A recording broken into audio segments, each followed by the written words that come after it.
Is that crossing the river here? What is this? Or is it just another house? Let's see here.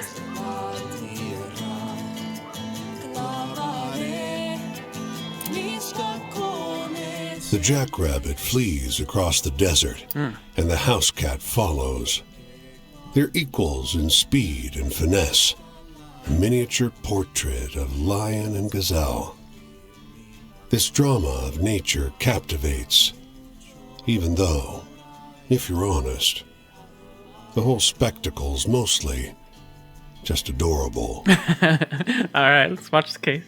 The hare turns as it lands and carries the momentum forward. The house cat reacts too slow, skids past, putting distance between the two critters. The hare races past you. Are those? No, couldn't be. This jackrabbit has antlers. Huh. Yeah, I'll cheer for the jackrabbit. Your mighty whoop fills the jackrabbit with determination. It turns and thrusts its antlers at the cat, little teeth bared like needles. The house cat hits the brakes and bolts the other direction, twice as fast as before. Yeah, move on. Texas is a big state. There was nothing here for a long time.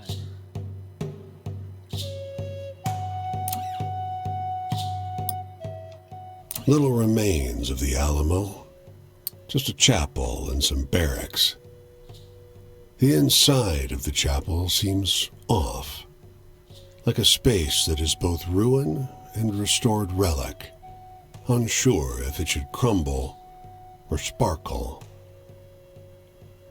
The rumbling of cars outside is undeterred by the shaky adobe walls. I'll move deeper in there. You come across a well, a squat square made of stone, hidden beneath a large, crooked oak tree. And on it sits a dejected man, eyes downcast, face hidden by a broad-brimmed hat, and clothes so thickly coated with dust that you can't make out their style or color. Yeah, I'll greet the man. He looks up at you, and you get a better look at his face. Sun-beaten, several days unshaven, and body. Though he smells strongly of black powder, a single sharp hole punctures his torso. Eee. From there, blood oozes down, and smoke wafts up. I'll ask if he's okay. No. It's too late for me. Hey. He bats your hand away. His is clammy and cold, even in the hot, dry air. It's a long time before he musters the strength to say anything more. I marched out here following some rich man from New Orleans. For what? He makes a hollow noise like he's trying to laugh, but has forgotten how. For this, a heavily worn boot scratches a line in the dusty ground. For land, for the dirt of this place, I was promised. But instead of speaking, he just slumps forward, bent like a reed. Ugh.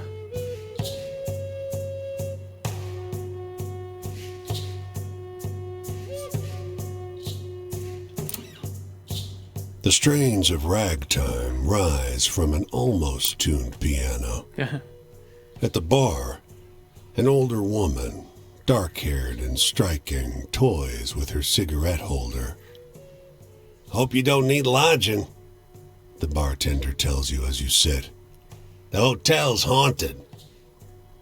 At that, the woman chuckles. That's why she's laughing. Oh, let's see here.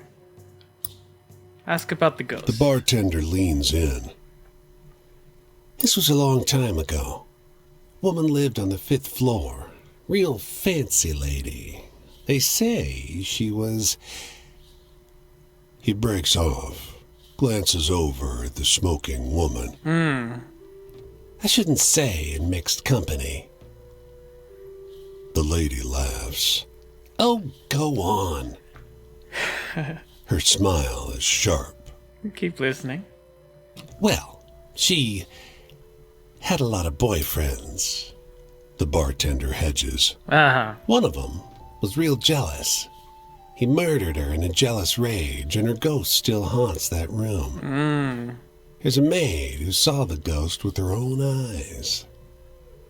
The woman catches your eyes and smirks. Oh, move on. Got it. There's a rustling in this cactus patch. Down where the spiny paddles disappear into the sand, something is writhing around. At first, you think it's an antelope, perhaps, fallen among the thorns. No, I'll get a look closer. Oh, fuck. That shrunken human skull whips around to stare at you. Oh, jeez. And those hands, God, like talons. They scrabble in the dirt. Ah. Before you know it, you're flat on your ass 20 feet away. The nude, withered corpse continues peeling himself out of his shallow grave. Oh, jeez. Help me, he shouts. Damn cactus grew on my coffin. Ah. Okay. His fingers are so slight and delicate that you can scarcely believe your tugging doesn't rip them clear off.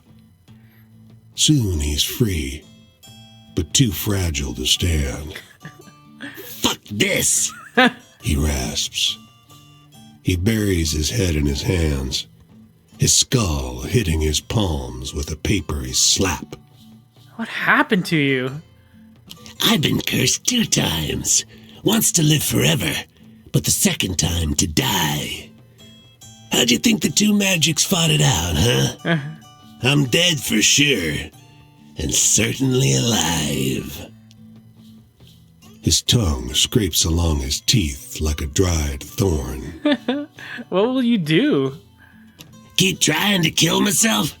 Tried getting shot. He points to the ragged constellation of holes in the side of his head. Paid someone to chop my head off, but he chickened out. Maybe I can grind myself up and I'll just be some kind of thinking dust? Wouldn't mind that. I can try. He's clearly delighted. He extends one leg like a dry stick of wood. Got a knife? No? Rub a stone on it or something. You oblige, gripping his ankle in one hand and going to town on his toe tips with a sharp rock in the other. This is not working. You continue for a few minutes in complete silence. Please stop, he finally blurts. God, this isn't gonna work. Forget it. I'll just figure it out myself. Oh, good luck. Thanks. He shrugs, an uneven jerk, ending with a crack as the tight skin along his shoulder splits. Say, how far to the nearest combine harvester? That's funny. Think I can get there if I roll up like a hoop snake and let the wind push me? No clue. Damn. Well, take a hint from me, which is, don't fuck with a witch or any kind of anybody who does witch stuff. You beat it toward the horizon. Glad that you didn't have to compare curses with him. Oh, for real. Move on. That was an interesting story. But got a curse of my own going on.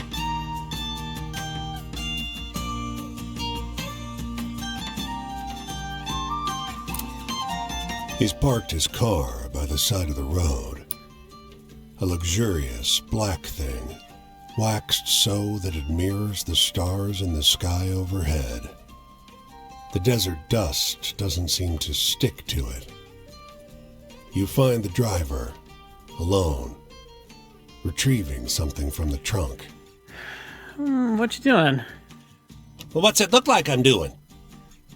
He asks, as though it's obvious. He doesn't sound like the Okies driving on the road west. Yeah.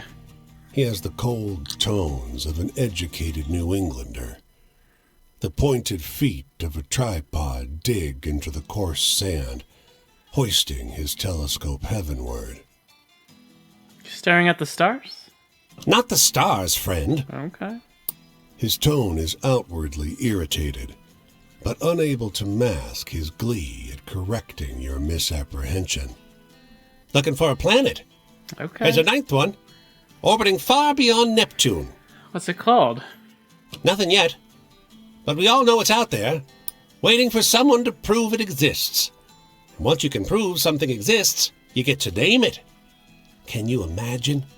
Naming a thing that every generation hence for all time will remember you for? All right. Okay, I'll take my leave.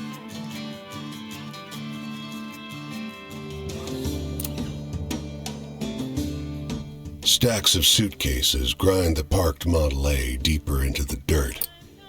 An extended family inside defies the carrying capacity of the vehicle. Huh. The driver leans out the window. Want this? He swings a violin around by its neck. 10 bits. We need it for gas. You hear a muffled pounding from somewhere within the car.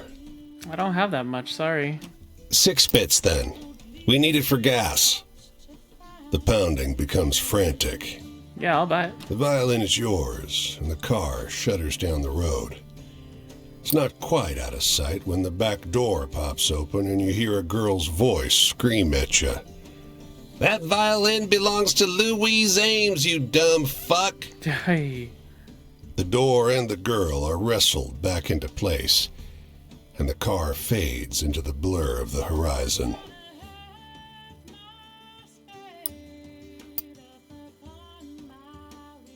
I'll keep the Its violin. weight feels like a comfort as you walk. After all, who knows when you'll need Louise Ames' violin? Yep.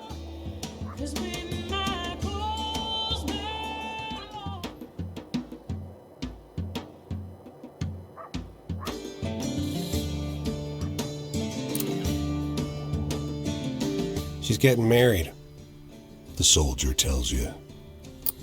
The two of you observe the church from the dusty road, Yeah. straining to hear the faint joy of the ceremony transpiring within. I fought for 10 years to come home because she said she'd be here, Oh, jeez. waiting for me. And look, can you believe it? Yeah. So what am I supposed to do? What does she expect? That I should throw myself from the nearest cliff? Walk into the ocean? He snorts, sets off down the road. I'll wait behind. You wait a while. Eventually, the bride emerges from the church, alone, and looks out over the cornfield. When she sees you, and only you, her posture falls in a full-body sigh. Aw. She picks up the hem of her dress and goes back inside. Oh, move on.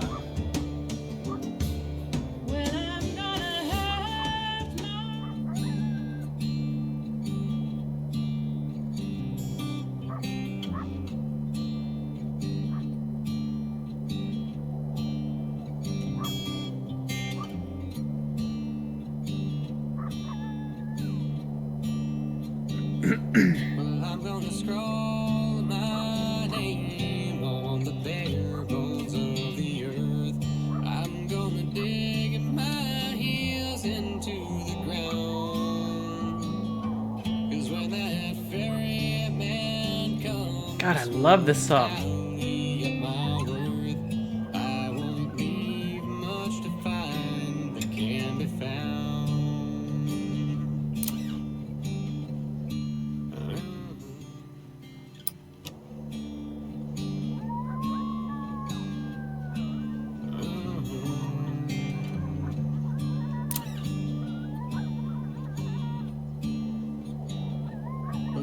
gonna heft my spade up upon my weary back.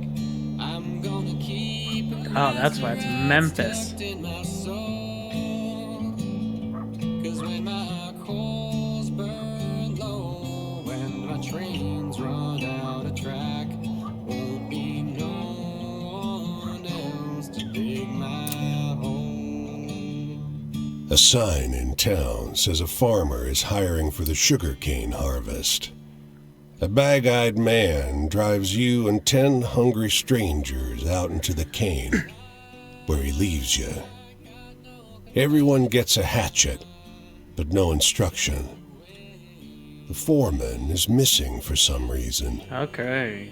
Nobody is sure what to do. Okay, great. A young man in a red jacket stuffs all the hatchets in his pack. "This is stupid," he says. "I'm leaving. You can get $5 for a nice axe like this." He marches off into the cane and others follow. "Don't!" a young woman shouts after them. "It's not right." You don't know that farmer. You trot after the thief. For some reason, though, the path back out to the road is narrower and darker than you remember, and the sun is lower in the sky, and the mud sucks harder at your boots than it did a minute ago.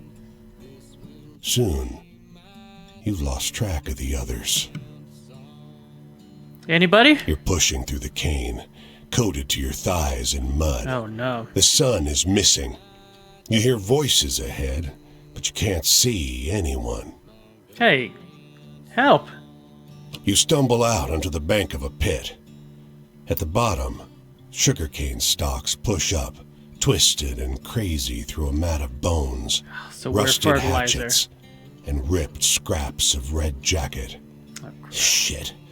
You turn and bolt through the cane and burst suddenly out onto the dry road and the hot sun. Move on. See.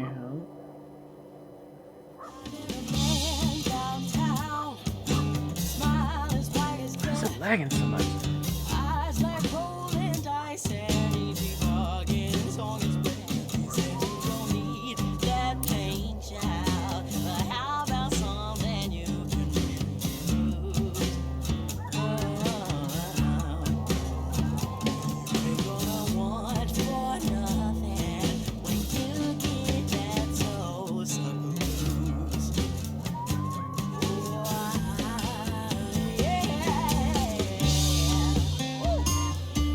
Get it.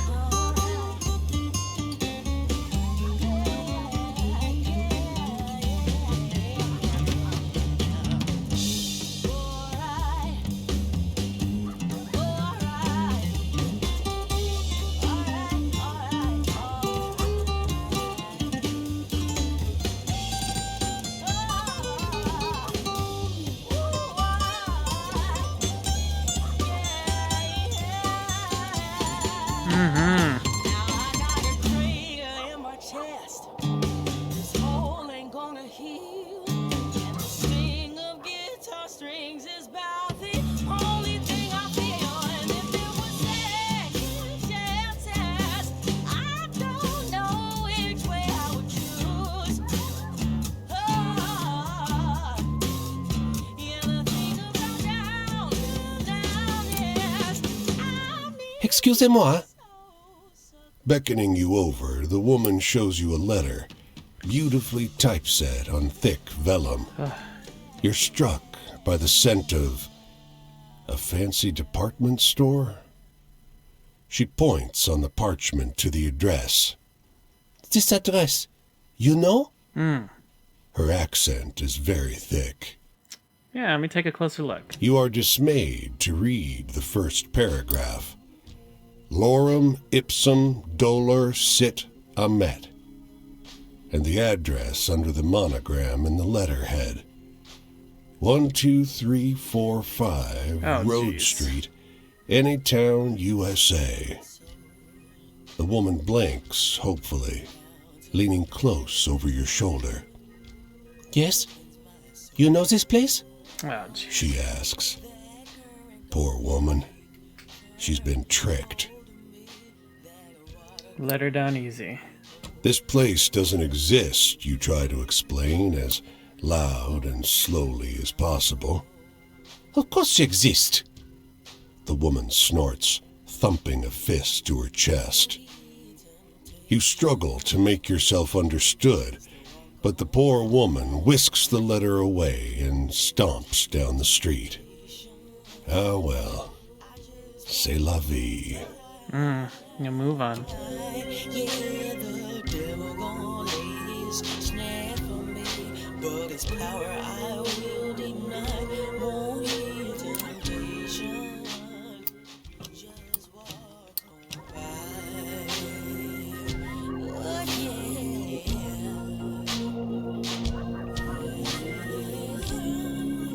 Alright, got some soul now. The music, as soon as we get out this way, like, the music has been good all the way through. Oh man, you forget so many things.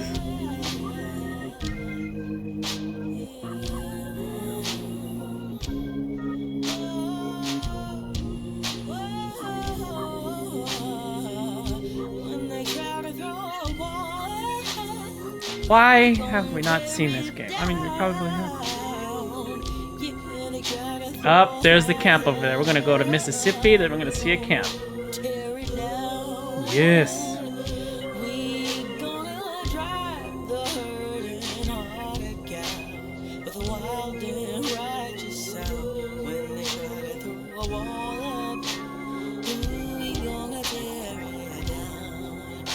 Right.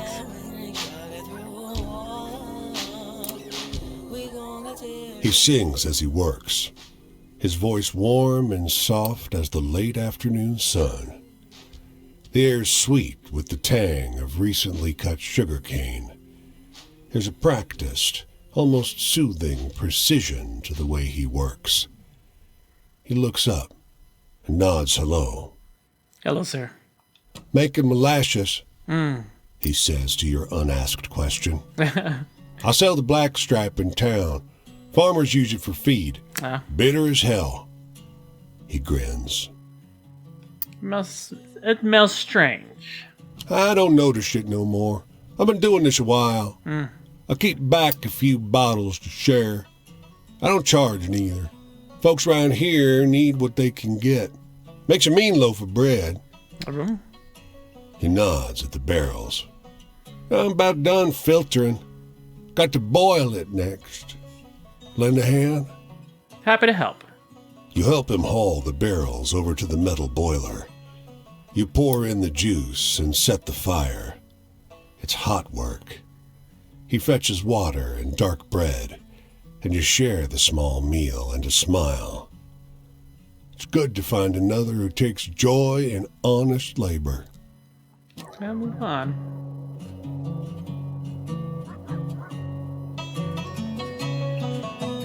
Memphis. Peabody Hotel.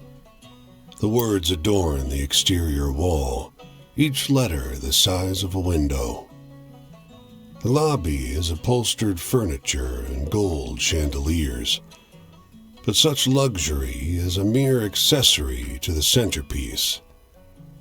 A travertine marble fountain in which 5 ducks swim. Yeah, look at the ducks. A handsome bunch of feathered fellows, all having a nice time in the water. A bellman in a blue cotton uniform, black cane cupped in his hands, takes notice of your interest in the waterfowl. Would you happen to be here to witness the duck march? Yeah, the duck march? A wide smile crosses the bellman's face. Oh, a newcomer. Well, this is a little ceremony I introduced. Every day I march these babies into the elevator all the way to the roof. Then I march them back down to this fountain. They don't fly away? The bellman gestures toward the closest duck. You notice now, The ducks have had their flight feathers trimmed, though their beauty remains intact. Now, don't look so concerned. I spoil them rotten. The feathers will grow back. Yeah.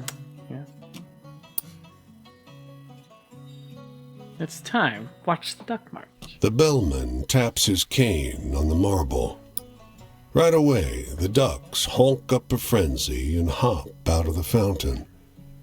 They beat the water out of their wings and waddle toward the elevator, guided by the bellman's cane.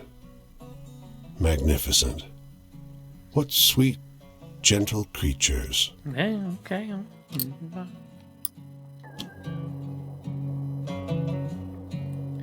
All right.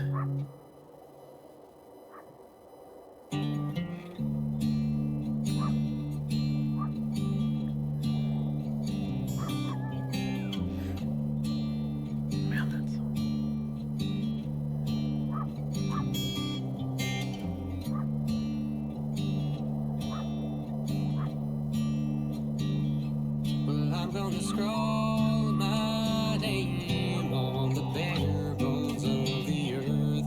I'm gonna dig my heels into the ground. Here's gonna be our next one. 'Cause when Let's that see. ferryman comes for to tally up my worth, I won't leave much to find. New one. I take a look at you and figure we're heading to the same place. You've been walking a long time, same as me, trying to find where you fit. I have been walking a long time. You ever wonder if that place don't exist? No shame in it, I do. Plenty of time I wonder if I'll just walk forever. Oh, yeah, I tell you. You start to wonder, how did I get here? When you're alone, all you have is all this time. Time to trace the lines back to where things started. Body and soul. I guess you can tell I've had my share of run-ins with authority. Yeah. It ain't a secret that the white man hates Negroes, but it's always new to feel that hate. Yeah. The newness of how much they hated a Negro in a union was something different altogether. The look in a man's eye when they're aiming to kill you, it's as sharp as a gunshot. That was a good one. Wish I could have your stories around when I'm in a dark place, you know? Well, as far as love stories, I mostly love work. Working the land felt natural. It felt good. It was the work itself, the labor, the sweat, and knowing that I could point at it and say, that's mine. Now that's a story to keep a man on the edge of his seat. Must be nice to have a home, place to call your own. Under cropland, I didn't really own shit. If you excuse my language. You're fine. You buy things to pay off at the end of the season. And soon you realize even your own bed ain't a guarantee. Damn, that's a good one. Some folks have choice. Sometimes you have options, but no choice. You understand? Yeah. Sometimes you're told you could do anything, but there's only one thing to do. Yeah. I hear you. No one would say my father was free. Sometimes I think about whether my father would find my life all that different from his. Oh. Here's the sun. I got to get going. My route goes up this way, but I sure did enjoy talking to you. Thank you. It's probably the kind of story you've heard a million times. Down on your luck, need work, take whatever you can get. No. How about you? Does my life sound familiar? Everybody's different so far. Can be found